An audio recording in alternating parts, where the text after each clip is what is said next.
you are going to jail. Even that principal who is being handled differently compared to other suspects, the principal that raped Cwecwe must know that we are coming for him, we are going to arrest him, and we are going to arrest all those who are raping our children. How do you rape a 7-year-old child if you are normal in your head? How did you even qualify to be a principal for that matter? Because it means it is not for the first time he's doing what he did to this little girl. Fighters, we call upon all those victims of that principal to come out. If they were scared, they must now come out so that he can be exposed. Everybody must know it's not good to work with children. We want that list to be published, because when we listen to the minister, they say no, they are looking at the issues of privacy. What privacy are you talking about? The day that Biden raped, that is the day he gave away his own privacy, because the court is a public court. The name is already public. We just don't know where to find it. That's why we are saying put it on the website so that this person can be known all over the world.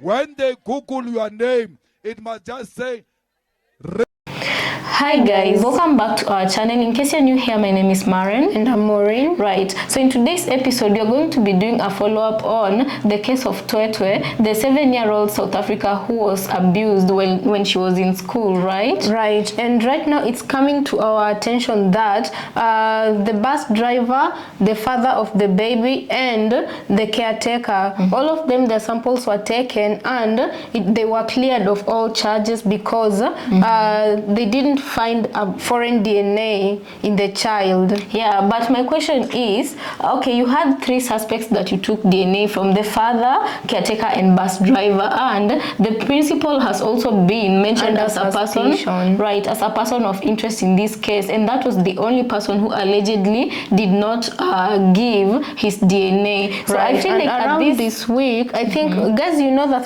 South Africans were having a protest, and so many of them came to the streets to protest, right? And the only thing that quenched down that fire was when someone decided to come on the internet and say that the principal had submitted his DNA test. But right now, is it true or not? It's unconfirmed, but it was said the internet was trending with videos of the principal finally having agreed to submitting his DNA. But right now also we are getting another source of information that are saying that the country was lied to, and the Minister of Police allegedly lied that the palm-colored man, the principal, had submitted his DNA. Right now the country knows that that is not true. No DNA was submitted. But what are we talking about, guys? Before that, so South Africans are organizing on April 8th of April for a national-wide shutdown march, right? They're going to shut down the whole country because they feel like this child has to get justice. Her case is grossly being mishandled, and we have to say whatever happened to this child happened, and it left behind a lot of trauma in the community, a lot of trauma with the child, and a lot of physical pain. Yeah, so on 8th of April, South Africans are coming out in huge numbers to shut down the country, and the world is rallying behind them because we've also seen American creators, other creators from different parts of Africa who are in support with South Africa. So we are following this closely. But guys, let's watch what we've prepared for you on matters to do with the update in the case, and then we come back and talk about it. Let us know what you think about this episode in the comment section. Also consider subscribing if it's your first time here. Let's watch and then we come back. Hey, Vugani, they lied about the principal's DNA. There has been information that came out. We've been misled. There has been no DNA submitted by the principal up to now. Every forum is up the principal's ass and defending him. Lalela, Kuyasha. In national shutdown, how does it work, guys? Educate me. What must I do? Kwenzakalani, senzani, ngeke sikwazi ukuthi sithule. Like, there can be no complacency. What if this is the move? What if this is the shift that the country needs? Akube nomshifto. Yabo, if I said now to you guys, if I just said, Aibo, uswit kulova, ngimbone hambe nesicathulo esisodwa. Aw, ngabe sekuyaliwa. Ngabe sekune protest. Ngabe uswit kulova. I need the same energy, guys. The same energy. I go defend. If a 7-year-old was hurt in any way, and they said you did it, and you didn't do it. You didn't do it so much that you were in a building 2 kilometers away. That's how much you didn't do it. Wouldn't you put the swab into your own mouth and jiggle it around and give it to the cops yourself? I would. Well, guys, there's a little quick update with the Justice for Cwecwe situation. We are having a shutdown in Durban from 7 a.m. to 11 a.m. Tomorrow, on the 8th of April 2025, we're having a national shutdown. And if you are in Durban, the shutdown will start at the workshop. So make your way to the workshop from 7 a.m. to 11 a.m. You will get more details when you get there. I'll also tag Lindy, and she also has a bit more information about the situation. But make your way to the workshop at 7 a.m. tomorrow. I'm not sure if I'll be able to get time off work to be there. But if I do get time off work, so Justice for Cwecwe, we are not backing down. We want answers. Asijiki. Asizujika. Asijiki. We have had enough. And right now, we want change. We want justice. So please, if you are in Durban, please make your way to the workshop tomorrow at 7 a.m. Please share this. Please like this. Please engage with this so that it reaches as many people as possible in time. Thank you. Do you remember the story of Nicholas Ninau, a young white male South African rapist that lured a little young black girl into a bathroom in a dross restaurant and then proceeded to violently rape her? Do you remember that story? Do you remember that when the mother found them in the bathroom, he was wiping his private area with the little girl's panty? Do you remember that he was convicted for that crime? Do you remember a lady in history named Sarah Baartman? A Cwecwe black woman that was lured under false pretenses by white European men for her body to be on exhibition in France and in London, in which during this exhibition, white men, women, and their children could poke and prod and squeeze her body without her consent. Do you remember that they labeled her exhibition a freak show alongside what? The circus. Do you remember that they would have private exhibitions for white men to essay her body in ways that I'm sure history has not even recorded? Do you remember that? And then, of course, we've got the white male slave owners in America that would place a room aside for comfort girls. What is a comfort girl? It was usually a teenage black girl that was placed in that room and grazed by not just the slave owner, but also all of his friends. And the slaves on the plantation, if they decided to run away and they were caught, that slave owner would catch them, place them in a room, defecate in their mouths, bind them in such a way that they were unable to move, so they would stay in that position for several hours, sometimes even days. And then after that, he would graze both the men and the women. White male slave owner. So this notion that always seems to do the rounds every single time a white man is questioned for raping a young girl or woman needs to stop. This idea that white men are incapable of raping black bodies is false. It's a lie, it's untrue, and it's a high form of gaslighting. And one of the reasons that black bodies hardly get the justice that they deserve and that we need when it comes to situations like this. I'll fight for my child until I sweat blood.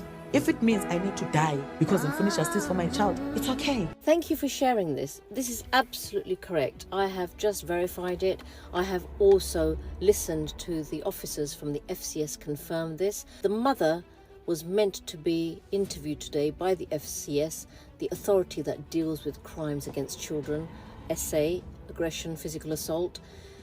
Unfortunately, she's not going to make this meeting. I honestly hope and pray that she's okay, that the injuries are not too severe and she's able to recover and continue her fight. We are with her. Justice for Cwecwe. Can I also say at this point, this is really crucial It is often the mother that does not believe. It is often the mother that minimizes and hides the truth. Because of so many reasons, whether they are cultural, religious, fear, it takes a huge amount of resolve, conviction, takes a soldier to stand and fight without worrying about consequences. Cwecwe's mother is a hero. We need to stand with her. We need to spread this message, and we need to do it together, because otherwise our children are continually going to be victims, vulnerable to this kind of exploitation. Let's not forget that in this particular case, there are other factors. There is cover-up. There is discrimination. Guys, let's help each other understand the minister's report. Minister Senzo never said the principal's DNA was taken. And he never said the principal's DNA came back negative. Let's understand the report, or maybe let's help each other understand the report. It might happen that I am understanding it the incorrect way, or you are understanding it the other way around. So let's help each other. Let's analyze what he said and maybe come to or make sense of it. All right. The minister said the procedure was done ya hore ngwana a Cwecwe, and no foreign DNA was found in the child or was found on the victim. All right. And then he then proceeded by saying there were 3 persons of interest, and those 3 persons were taken for a test. Cwecwe's mom did mention that 3 people tested in this regards. And those 3 people are the father, Malume wa transport, and the caretaker. The minister said 3 people were tested. Nonetheless, nothing was found in the child when the tests were done. No foreign DNA was found in the child. So the person who did this probably did not come inside the child's system.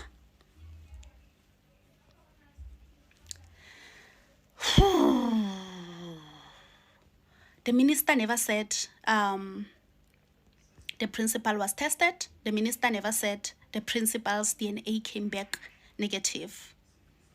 Can you go and listen? Come back. Let's help each other understand the minister's speech. Let's help each other analyze what the minister said. All right, guys. Imameling happy and listen to it carefully with understanding this time. All right. This is painful. This is very stressful. This is sis. That while the DNA are not about there was no foreign DNA found. We still want the DNA, and that while we still want it. So guys, welcome back. Let us know what you think about the episode we just played you. At this point, I do feel like, and I'm going to strongly say this, the laws of South Africa need to be amended when it comes to violence against women, children, and even men fall victims to such cases, especially children. And it's not exclusive to only girls, even children who are boys. And my thing is, because other than Cwecwe's case, we have come across other different cases that are still happening right now in South Africa, and children in South Africa are the biggest victims that fall into such. And I'm saying, why is this happening? Why is it that when as the day grows, South Africa, you find a lot of victims who are children who are being harmed, and the perpetrators are also increasing in number. Just this week, I could say yesterday and the day before, 5 cases. We've had more than 5 cases, and some some have been convicted, but some are getting away with it, because finding justice in South Africa is proving to be very, very tough, very, very difficult. For some reason, people are not getting justice. There was a 13-year-old.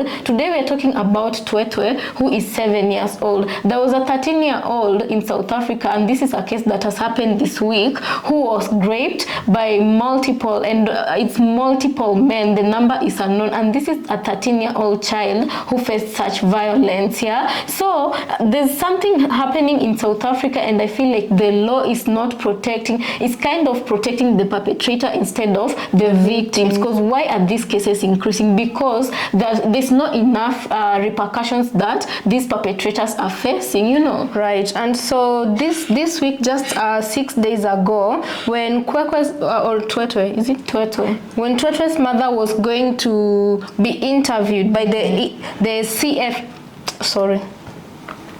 So just 6 days ago, when Cwecwe's mother was going to be interviewed by FCS, that is an authority body that protects or deals with crimes against children, right? She never made it to the appointment, guys, because she got into an accident, and people were suspecting that was very timely and convenient for the powers that be that are protecting the principal.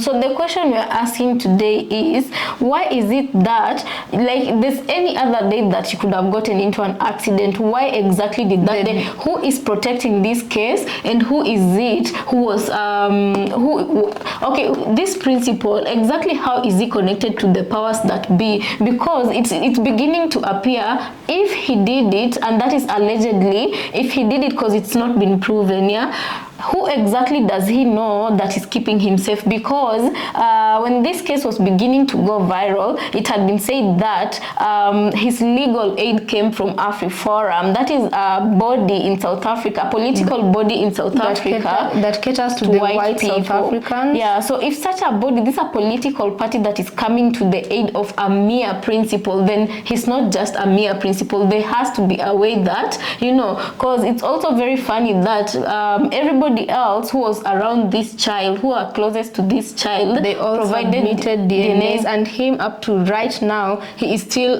refusing to submit DNA. It's not confirmed. It's not confirmed, but those that are rumors is what on the internet being said. And it's also being said that someone in the media or in the police force is kinda giving misleading information to the public that are demanding justice, you know.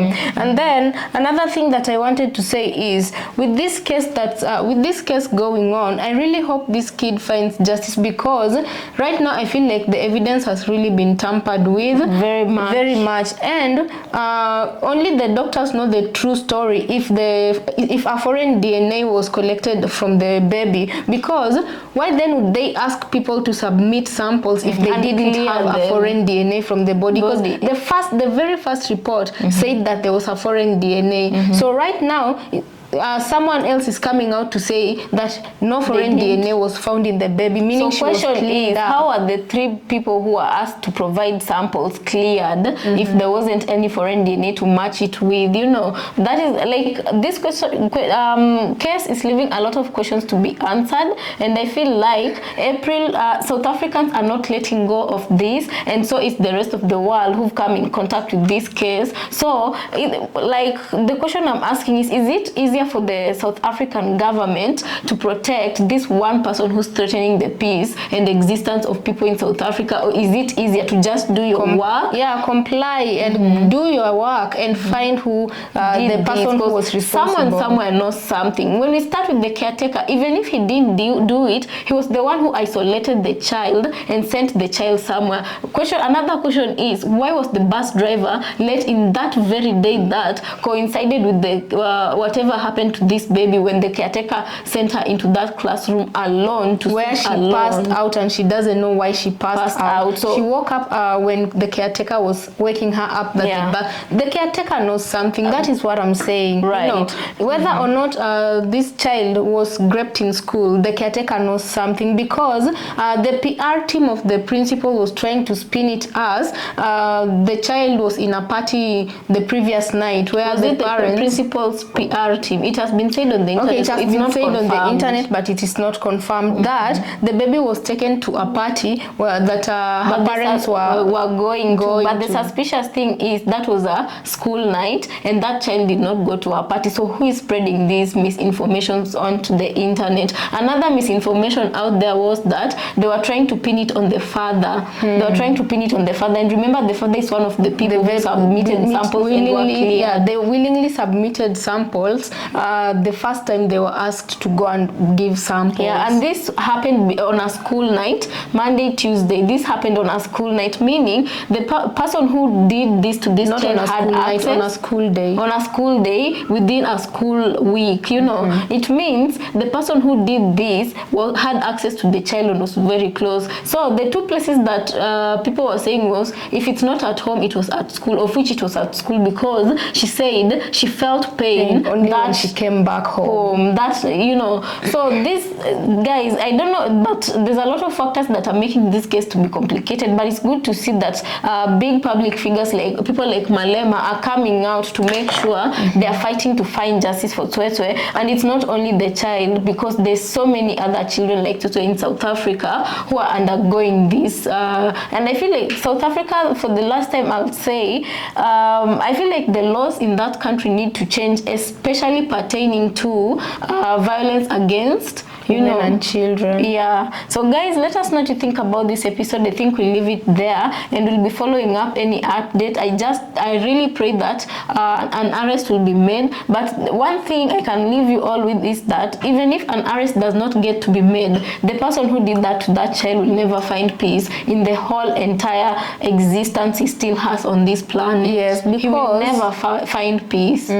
Because for him to do this to this kid, for him to cause this much chaos amongst South Africans and to still be able to get away with it, it means that this is not the first child he did it to. He has done it several times that he thinks he has become perfect in camouflage. Yeah, I saw on TikTok some people saying that after Cwecwe's case, there were other victims who are coming out accusing allegedly the principal of having done that to them. So I'm just saying that school needs to be really, really investigated without any form of laziness or corruption. Right. Look at the children who've gone through that school. Go interview. I'm very, very sure if that happened, they're gonna find other streams of victims. Even if right now the DNA is not able to be matched, I feel like the testimonies of other people can really help narrow down. It's funny because there's also another pastor who his victims came out to speak about him raping them in the Church of South Africa.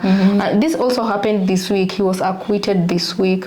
Despite there being victims' accounts, despite there being a whistleblower who brought the whole thing to light, you know. And right now, the whistleblower has been alived and the others are being threatened. So yeah, we just hope that she finds justice. But if by any chance she doesn't, may God hunt and haunt the person who did that to her. Right. Guys, I think we'll leave it there. Let us know what you think about this video in the comment section. Also consider subscribing if it's your first time here. Let's catch you on the next episode.